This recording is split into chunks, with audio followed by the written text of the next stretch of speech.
Assalamualaikum warahmatullahi wabarakatuh. Kembali lagi bersama saya Muhammad Novel Fadilah dari kelas KPI 5C NIM 2213300076. Di sini saya akan menjelaskan apa yang sudah dijelaskan oleh rekan-rekan saya terkait yang berjudul Jurnalisme Investigasi, Sejarah, Tahapan, Prinsip, dan Perbedaannya dengan Jurnalisme Lain. Yang pertama ada sejarah jurnalisme investigasi. Yang pertama ada Indonesia Raya. Di Indonesia, harian Indonesia Raya merupakan salah satu media di Indonesia yang banyak dinilai cukup fenomenal. Di dalam pelaporan investigasi, koran yang dipimpin Mokhtar Lubis ini seorang wartawan senior yang memiliki masa karir dipimpin Mokhtar Lubis ini. Yang kedua, Orde Baru. Pengaruh 3 dekade kekuasaan Orba merepresi kehidupan Indonesia telah menjadikan pengenalan istilah investigasi tidak begitu dikenali sejarah itu dalam pedoman peliputan pers Indonesia. Amnesia sejarah seakan melingkupi berbagai diskusi pers Indonesia. Hal itu menjadikan definisi investigasi tidak dikenali sebagai kaidah peliputan jurnalisme karena kesengajaan kekuasaan untuk melarang pers bekerja sebagai penyelidik berbagai kasus yang terjadi di Indonesia. Pada umumnya, pemerintah pada awal tahun 1900 sebuah buku jurnalistik misalnya hanya memaparkan laporan. Yang ketiga, depth lebih dikenal.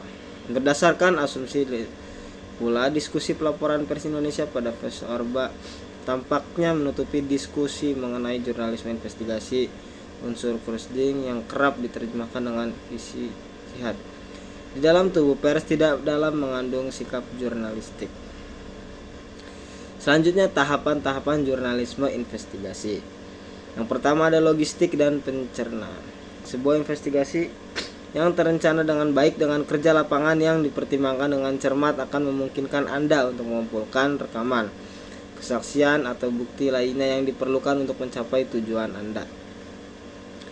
Yang kedua ada apa yang didokumentasikan dan mengapa. Sangat penting untuk memahami apa yang harus didokumentasikan dan bukti bagaimana.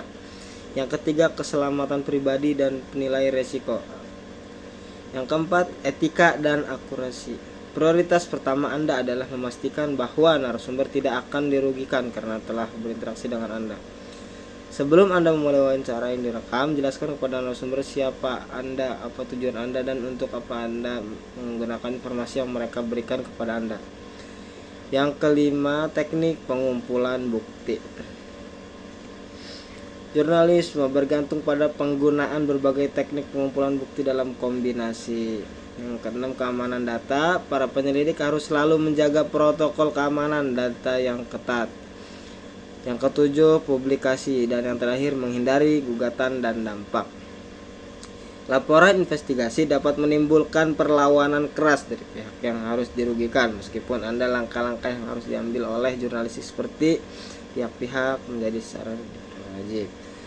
Kemudian perbedaan jurnalisme investigasi dengan jurnalisme lain.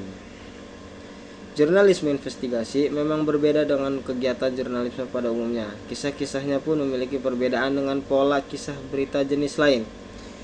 Liputan berita investigasi bukan lagi berdasarkan agenda pemberitaan yang terjadwal di ruang redaksi.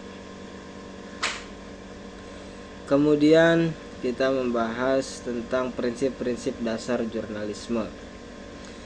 Jurnalisme memiliki prinsip-prinsip penting yang seharusnya dipegang oleh setiap jurnalis. Dalam buku, Danto menekankan bahwa jurnalisme adalah sistem yang diciptakan masyarakat untuk menyediakan berita. Tujuan jurnalisme adalah membangun kewargaan dan memenuhi hak-hak warga sehingga semakin demokratis suatu masyarakat, semakin baik informasi yang tersedia. Jurnalisme berkualitas sangat dibutuhkan.